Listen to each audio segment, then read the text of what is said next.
Salut à tous, j'espère que vous allez bien. Dans cette vidéo, on va parler de Randal Colomwani et de sa possible arrivée au PSG. Et pour ça, on va tout simplement analyser toutes les statistiques qu'il a eues lors de la dernière saison.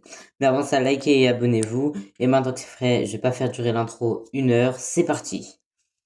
Alors, dans ses premières statistiques, on peut voir qu'il a joué 42 matchs. Et sur ces 42 matchs, il a commencé 37 fois titulaire, a été 5 fois remplaçant. Tout ça fait un total de 3106 minutes jouées et c'est vraiment pas mal du tout. C'est-à-dire qu'il joue beaucoup et que par conséquent, il se blesse globalement peu. Et ça, c'est assez intéressant puisqu'au PSG, on sait qu'on a quand même des joueurs, surtout en attaque, qui se blessent beaucoup. Donc honnêtement, c'est très intéressant et c'est une statistique que je valide beaucoup. Ensuite, on peut voir que pendant ces 3106 minutes, il a marqué 16 buts et a fait 11 passes décisives, ce qui honnêtement est très propre pour un attaquant. 16 buts, bon, c'est pas de la trempe de Mbappé, mais ça on le savait, on le sait, mais c'est très propre et très peu d'attaquants sont capables de marquer autant de buts. Donc je valide et c'est surtout les 11 passes décisives qui moi personnellement me font valider ces statistiques. Puisque un numéro 9 qui fait 11 passes décisives, je pense que vous n'en trouverez pas beaucoup. Donc ensuite, on va passer à la prochaine statistique qui est le tir par match. Et en moyenne, il en fait 2,2. Donc on va arrondir à 2 pour que ce soit plus facile. Donc 2 tirs par match, c'est vraiment intéressant. Après, c'est normal qu'il soit aussi élevé, puisque comme je l'ai dit, c'est un numéro 9. Et du coup, bah, c'est lui qui doit être à la finition, pardon, et c'est lui qui doit frapper. Donc c'est normal. Mais du coup, c'est intéressant et il va pas forcément tergiverser devant les cages, à vouloir faire une passe, à ne pas oser devant les buts, et donc à nous faire rater des buts importants et qui pourraient potentiellement nous servir sur la fin de saison ou en Ligue des Champions s'il joue pendant les matchs aussi importants. Il y a une stat par contre qui m'inquiète un petit peu. Quand je l'ai vue, elle m'a tout de suite alerté. C'est le taux de passe réussi en moyenne dans un match. Et il en réussit seulement 67,2%. Et honnêtement, oui, c'est un numéro 9, mais c'est assez inquiétant. Ça veut dire que dès qu'il a le ballon, il a environ une chance sur deux et demi de rater sa passe s'il décide de la lâcher et donc de ne pas frapper. Et honnêtement, c'est beaucoup de pertes de balles et on sait qu'avec le PSG, même si on s'est renforcé en défense, on sait que le milieu, on n'a pas non plus des top milieux au monde et c'est peut-être notre point faible et ça peut forcément être un problème s'il rate autant de passes que ça. Après, peut-être que le fait d'aller au PSG avec des joueurs comme Neymar, éventuellement Mbappé, peut-être Dembélé, Asensio, tout ça, peut-être que ça va lui faire rater un petit peu moins de passes et surtout le fait que Enrique ait un jeu de passes également, il va sûrement travailler beaucoup ça à l'entraînement et peut-être que les pertes de balles vont être réduites.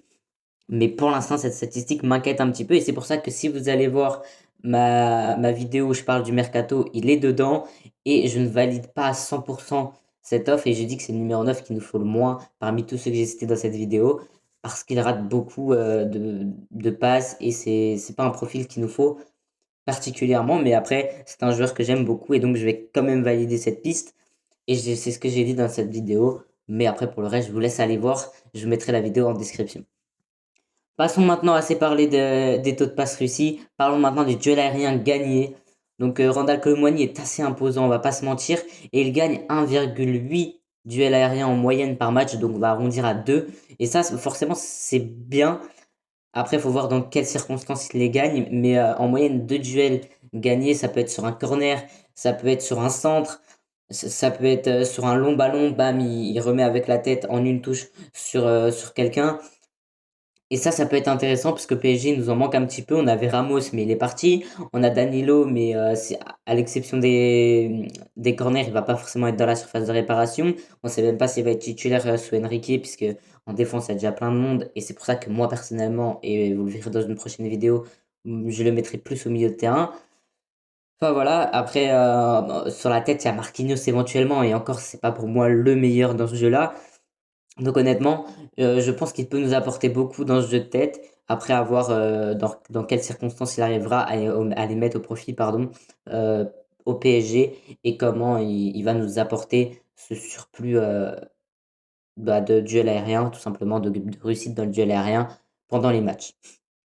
Ensuite, on va passer sur une statistique qui est pas la plus importante pour un numéro 9, mais c'est le nombre de tacles qu'il tente par match et il est à 0,6 en moyenne, ce qui fait un tacle tous les 2 matchs environ.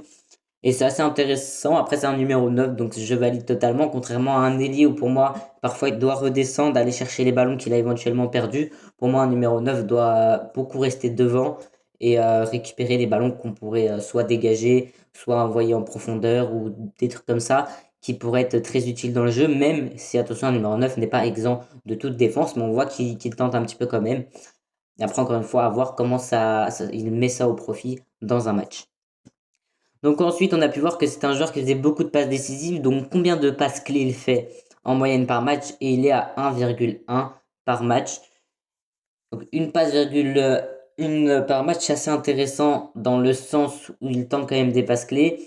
Mais on voit que c'est pas celui qui va tenter le plus. Et ce qui est logique, puisque dans la logique, c'est pas lui qui est censé les mettre, c'est lui qui est censé les recevoir, ces passes clés. Mais on voit qu'il tente quand même et que si jamais on voit un Neymar partir sur un côté gauche, un Dembélé sur un côté droit et qu'il est en très bonne posture, bah il va pas hésiter à le servir. Et c'est intéressant, mais cette statistique reste assez basse, mais c'est pas inquiétant pour un numéro 9. Et ensuite, pour ceux qui ont déjà eu l'occasion de voir, que ce soit en équipe de France, à Francfort ou même un petit peu à Nantes, comment jouait Randal Colomwani, on peut voir qu'il décroche beaucoup, qu'il a un petit peu de technicité, mais à sa façon, c'est pas de la technicité comme Neymar, Dembélé, tout ça. Il l'a à sa façon, il est assez imposant. Et donc, au niveau des dribbles, il en fait 2 par match en moyenne, ce qui est, pour un numéro 9, je trouve que c'est beaucoup. J'ai plus en tête ceux de Dembélé qu'on avait fait dans la dernière vidéo, mais je pense que Dembélé n'est pas beaucoup plus loin. Donc, cette statistique est largement validée. Ensuite, les fautes subies par match, et ça peut être très important. Si jamais il est dans la surface de réparation ou très proche pour avoir des coups de pied arrêtés très dangereux et qui pourraient être bien utilisés, surtout qu'on a des tireurs, de très bons tireurs qui seraient susceptibles de les marquer, comme Neymar, éventuellement Dembélé sur les pénaltys.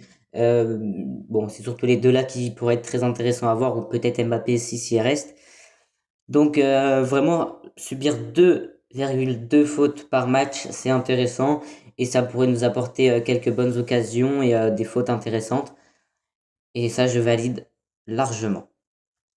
Après, voilà, c'est un numéro 9. Donc un numéro 9 veut dire qu'il doit attaquer pour parfois faire des appels. Mais du coup, combien de fois par match il est hors jeu? Et il est à 0,6 en moyenne, ce qui est une valeur très bas. Il est une fois hors jeu tous les 2 matchs. Donc c'est plutôt faible pour un numéro 9.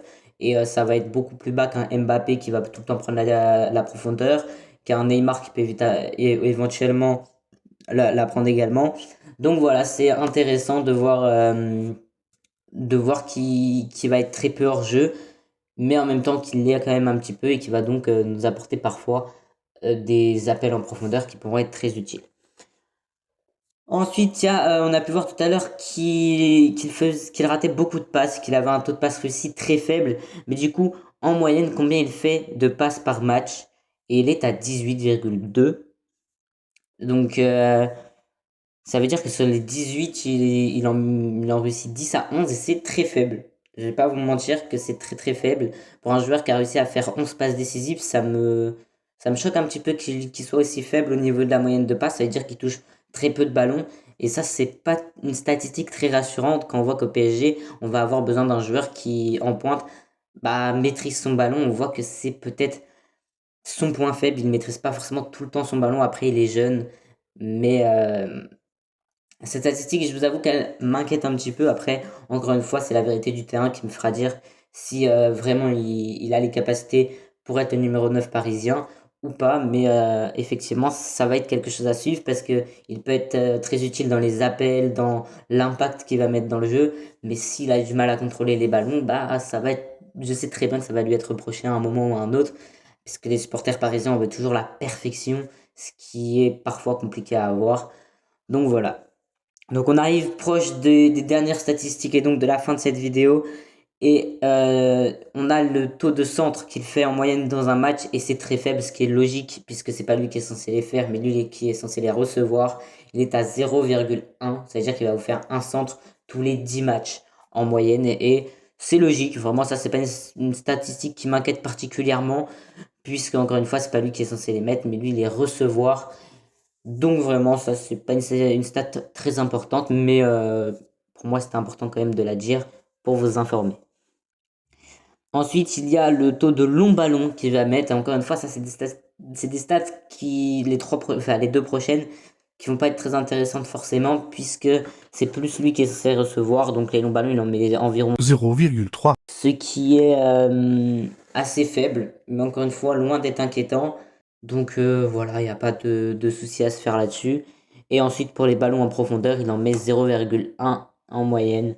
Donc, encore une fois, on a passé assez rapidement sur ce genre de stats qui n'étaient pas forcément très utiles pour un numéro 9.